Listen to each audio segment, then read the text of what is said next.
Well, hello everybody and welcome back to the channel. I'm Richard, this is Lap of the World, and these are just the laps of the Podium Club at Attesa. This video is mainly intended to show some reference laps for help learning the clockwise configuration of this circuit before you might go and drive it yourself.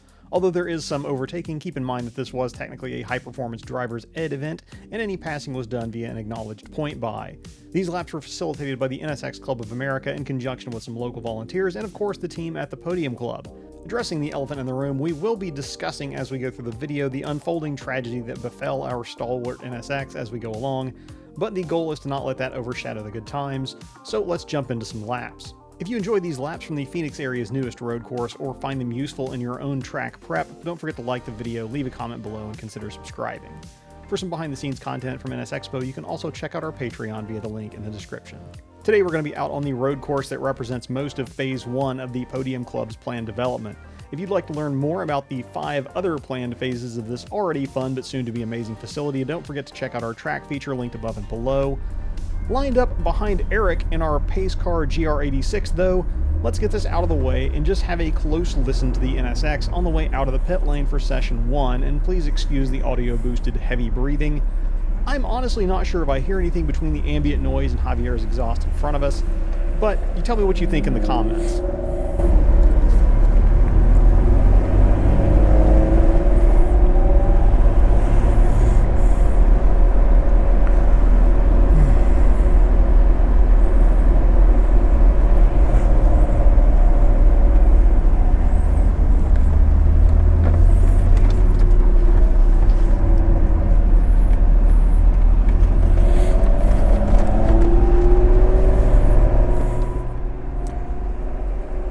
Skipping ahead a little bit though, past my in-car commentary that you'll have already heard in our track feature, let's rejoin for our next to last lap behind the pace car in Session 1. We'll pick this up as we're exiting the S's before our next to last lap behind our pace car up here. You'll note this is a very, very late apex on turn 15, which is the last turn for us. This will be turn 1 going counterclockwise, but for us is the last turn. You're almost in the pit entrance before you turn in for this because you want to leave yourself as late apex as you can to straighten as much of this, straighten it out early enough on the straightaway, I should say, to get the best run down it. And then you're coming over this brow into turn 1, which you carry a ton of speed here once you're kind of up to speed, which we'll see here in a minute. For now, again, we're just kind of cruising around here trying to figure out what feels good, what steering angles and inputs are going to work, and then kind of figuring out where the elevation is. There's not much, but you can see here as we go around turn 2, this does go uphill a little bit and then leads to a little bit of a camber change for free. I complain at myself here because I was too early on that apex. Still too tight on that turn. And that's something you're going to have to kind of bear with as we talk through this session, is my propensity to talk to myself. First is dog legs. You know, it's what do they say about people that talk to themselves out loud in the vacuum? It's either genius or insanity. I'm sure the jury is still out on me, but that's, you know, a thing I use as a mnemonic device occasionally is just talking myself through things as I'm, you know, again, very useful for to have a pace car with a local who knows the line, to know where I'm placing the car on track and kind of judge the turn-in points. And then it's a matter of kind of planning out what I'm doing. And I, you know, again, me being a little bit of an oddball, I'm vocalizing this in an empty car with nobody to listen. In my defense, I guess there was a camera with a mic running, so there's that. But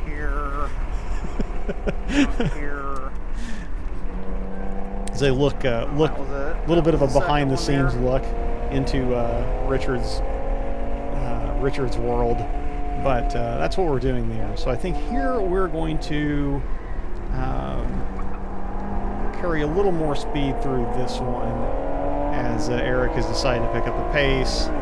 And I seem to have been, Javier goes ahead and points me around, so he wants probably another couple of acclimatization laps for him.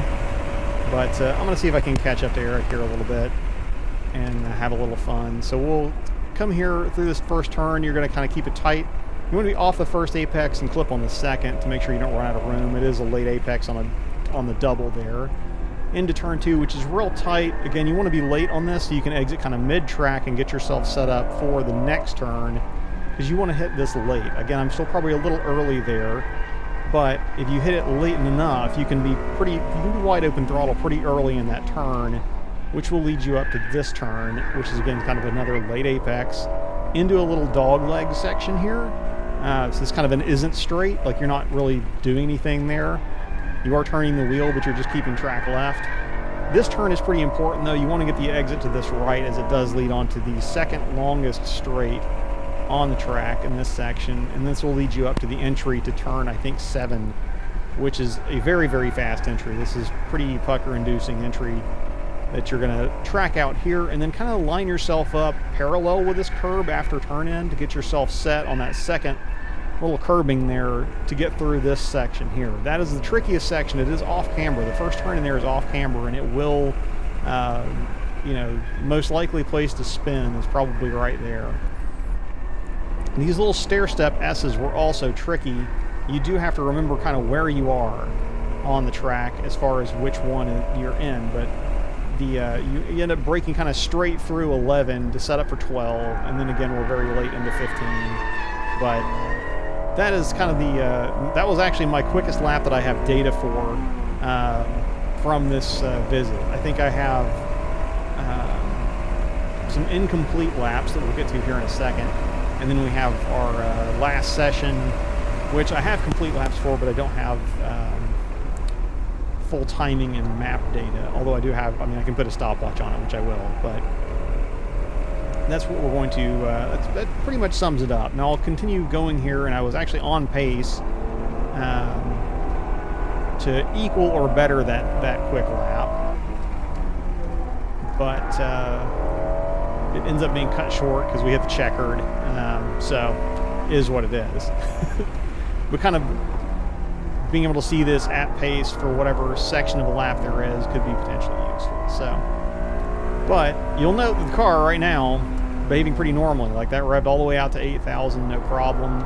Turning in here, you know, there's no hesitancy or anything. All the way to 8,000. You can see I'm up on myself by 0.2, you know, bleeding down a little bit. And I see the checkered flag kind of point at him just to acknowledge. You know, I can't remember if there was an actual flag person there or not. I don't think there was, but it's habitual. I tend to acknowledge the corner workers so they know that I saw them. And then I'm just now worried about taking a correct line through here, carrying as much speed through this as I can. And getting through here, normally you would straight line 11 to break into 12, and then you want to kind of give up the entry to 13 so you can take the fastest exit there. Again, I was probably a little bit early on my apex on 13, so I couldn't quite carry as much, or I wouldn't have been able to carry as much out of 14 as I would have wanted to. Then now as we go to pit in again, I will shut up for a second and let you take another listen, and you tell me if anything sounds different here. Again, the jury is out for me, but again, have a listen, and we'll pick this up for the next short session.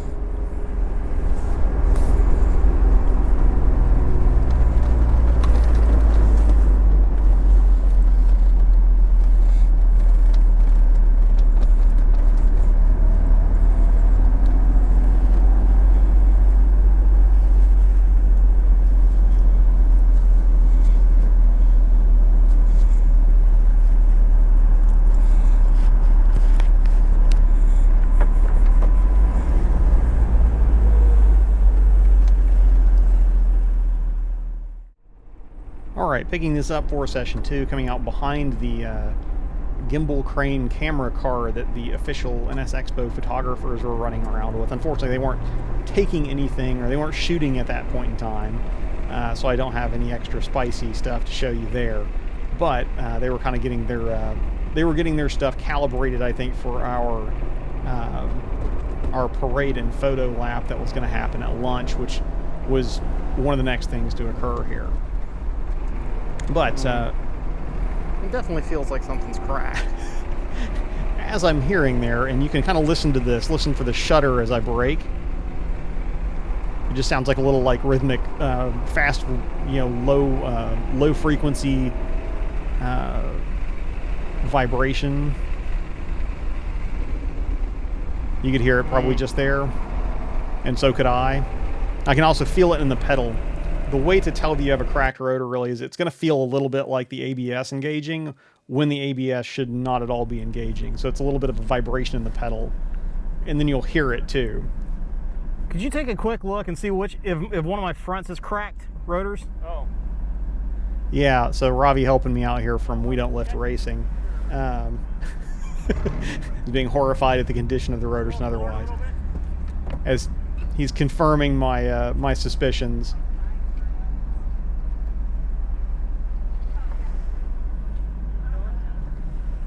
They look like, oh, there it is.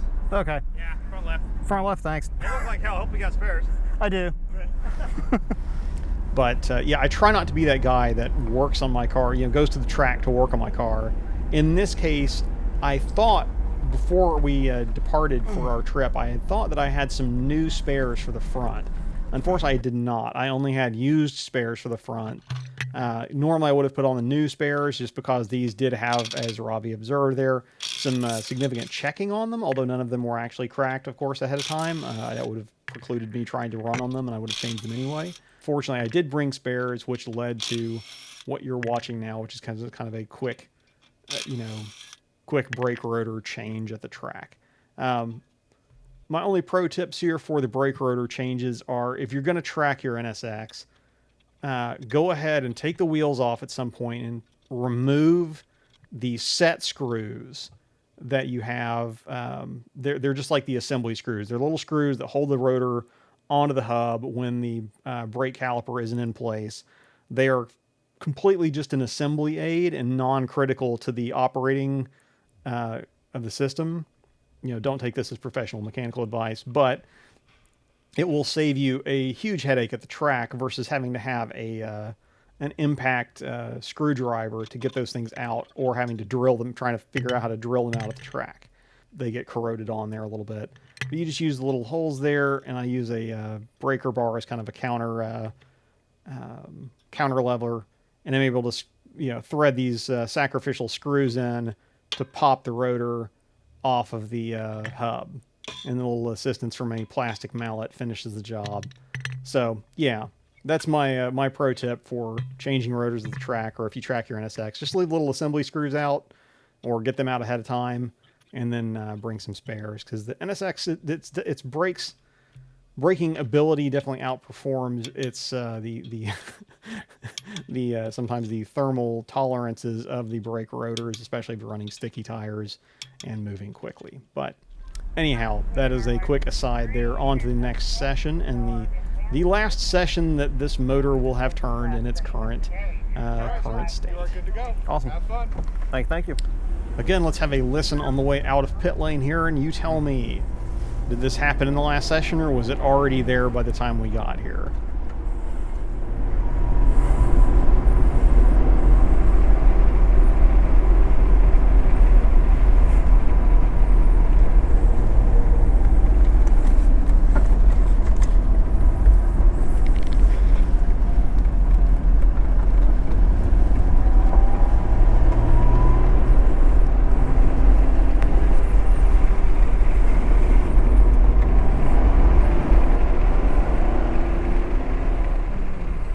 Alright, so exiting the pit lane though, let's actually kind of talk through a real lap here, coming out of the pits. It's a short blend line, but you do want to stay to track left all the way through the first turn and checking your mirrors. Fortunately, we only had like 3 cars in our group, so it wasn't too much of an issue with traffic on this occasion.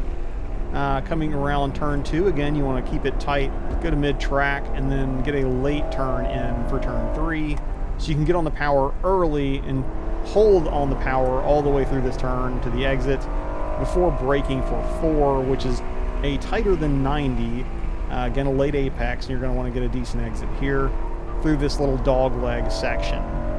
Once you get through the dogleg, you're again going to brake. In this one, you want to kind of like really carry as much speed as you can through this turn with a late apex onto this second longest straight. Then you kind of, spend this time on the straight to check your systems and gird your loins for the entry to turn 7, because this is fast. You're going to roll as much speed through here as you can. The good news is there's nothing to hit on the outside at this point, so if you do get it wrong, you're just going to be having to clean some gravel out of your car, and that's about it. Get through here, get lined up parallel to that curbing on the right to pour this in through here on the left. Take as straight of a line through there as you can, exit to mid-track, get back right, straight line this to break into 12. Again, I think I do a better job here of getting a late exit out of 13 so I can carry more speed through 14. Push it a little wide there, but that's probably the best I've done as far as being able to carry some speed down this short chute and into the very late entry of 15 as I had to bleep myself there, realizing that I had forgotten to start my data logger. So so it is what it is. But we're going to have a few flyers here as we are actually up to speed now and kind of know where we're going. Again, cresting the hill before braking to turn 1, kind of right as the car lands. Pour the car in here, miss the first apex. In my case, missed the second apex too, but it's okay. I didn't end up running out of room there. Get on the brakes, do a tight turn in here, kind of keep things tidy. Make sure you're not wasting too much distance there, getting a late apex back to mid-track. Turn in here, doing a slightly better job of getting a late turn in and getting on the throttle earlier. You notice I didn't have to lift again or hold neutral throttle as long there. Again, late apex here. Use all the track on the way out. You get over here to this, the left kink in the dog leg, up to third, and then right back down to second to try and carry as much speed as I can through here. Again, get back on the throttle early. Wind it all the way to 8,000 as the car is still behaving perfectly fine. Check my mirrors a little bit. And then come up here to turn into turn 7. Try and get it stuck to the inside here and roll as much speed as I can. Coming out on the exit before turning into 8, lining myself up with the right curb to duck back to the left for turn 9. That's probably one of the trickiest turns on the track right there. The camera flattens it out a lot, but there is a significant camber change in there. Again, through 12, having break through 11, and then trying to get, again, a late apex as we can on 13 to get through 14. That never quite felt right to me there, so mileage may vary with the line you're actually going to take through there. I'm still trying to carry too much speed into 13. And then here again, 15, very late apex, so we can get on the throttle early and get down the straight, which is a fairly long straight considering, in proportion to the length of the track, it's a fairly long straight. You can see here again, you can't see your braking zone yet until you crest this little brow, but you kind of have to plan it ahead of time to where I'm kind of starting to think about braking as I crest and then braking as soon as the car kind of lands. Was a little ambitious with my speed through there, but again, it kind of worked out. But this is kind of the learning process here is, okay, you don't carry enough speed, you end up, it feels too easy. You carry a little too much speed, you have to kind of like scrub it off, and you lose some on the exit there. But then we'll kind of dial it in, or we would have probably been able to dial it in had we had more sessions, and shave, I'm sure I left plural seconds out there. But, yeah, again, coming around here to this turn. Now somewhere, I don't think it's this lap, maybe it's just right after this lap. I know the car starts to kind of get a little bit hot. But again, you can tell it's still pulling all the way to red line with no issues. So again, as I explained to folks when they were asking me if I had any hints of stuff going wrong in the car while I was driving, the answer is no. Like right now at speed, nothing sounds or feels amiss, and my lap times that I'm turning now are, I don't know that I got any faster, but I definitely didn't get any slower than I had gone at the end of that first session. And this is after kind of 2 abortive sessions, one because of a cracked rotor and one that I didn't show where we were I only got a half a lap in because I got out at the end of the session because the photo op at lunch ran a little bit over and I wasn't able to get back to the car in time or get turned around in time to get back lined up for any appreciable lap timing in what would have been the 3rd session, which is the only reason that I'm running the 4th session in the hottest part of the day, incidentally, which is something that I rarely ever do. But again, hopefully some useful reference lap here as I finally kind of get turn 1 more correct that time, missing the first, hitting the second, but still carrying more speed than I had been through there. Turn 2 again. This is probably my tidiest lap as far as an execution standpoint. So if you want to rewind and watch this one, save for the point by that will happen up here in a minute. This is probably about the best that I do as far as keeping things on what should be the school line. You're kind of running out second gear there instead of upshifting and downshifting, just to kind of save a little bit of time there and make sure that I'm not overslowing. As we get back up to turn 7 here, as you'll see me check my mirrors a couple of times to kind of judge where the closing car is. Again, I stick that closer to the apex where it should be there than I have been. Braking here, get a little tidier turn in here to keep it next to the curbing. Actually use the outside curbing a little bit there to turn into 9 and 10 there. And then I'm going to go through 11 here, pointing Ravi past in his case-swapped race car. And then trying to kind of follow him through the 13-14 complex through that exit. And I think even with the brief pause to let him get by in an orderly fashion, this ended up being about the same lap time as the quickest that I did in the morning in much cooler ambient conditions. But I will have also noticed at this point the car is starting to get a little bit hot. Unfortunately, the camera / steering wheel relative angle to each other doesn't let you see that. But you'll note that it's never towards the top of the gauge that you can see. However, it does start to creep up a little bit, especially through this section here where you spend a lot of time at low speed, lower velocity, but higher RPM. So you're in VTEC quite a bit here, but not carrying a ton of speed through these turns just because they're tight. See here, I'm like quick short shift up to second or up to third, then back down to second, back into, back kind of into VTEC, and then you're into VTEC this whole time here. Quick upshift to third, back down to second, and then you're back in VTEC going down this short shoot here. And around here is where I'm going to notice that okay, it's starting to kind of like the temperature gauge is not sitting pleasantly at the middle where you kind of always leave it. Or expect it and hope for it to be at the NSX. Now I'm just kind of rolling speed through here instead of trying to really press on at all. Since it didn't cool off on the rest of that straight, I'm just going to leave it in third and kind of carry speed through here. And you'll see me pop it into fourth, and then just do then we'll proceed on a cool down from here. But we'll skip ahead to the end of the cool down, and you can hear the issues that occurred thereafter. But yeah, it wasn't any point in continuing after this.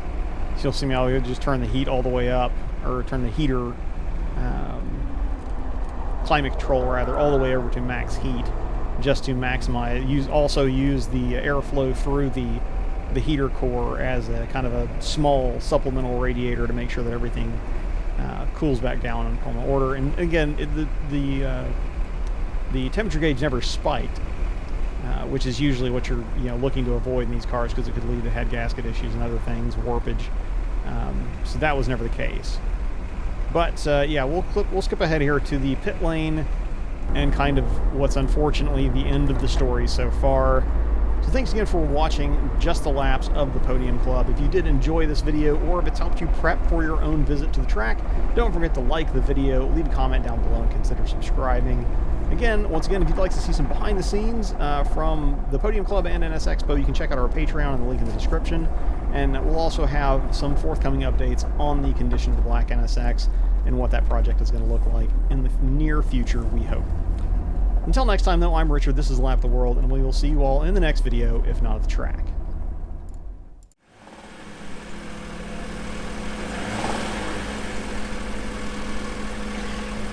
You definitely hear that metallic? Yeah. Metal on metal? Yeah, so...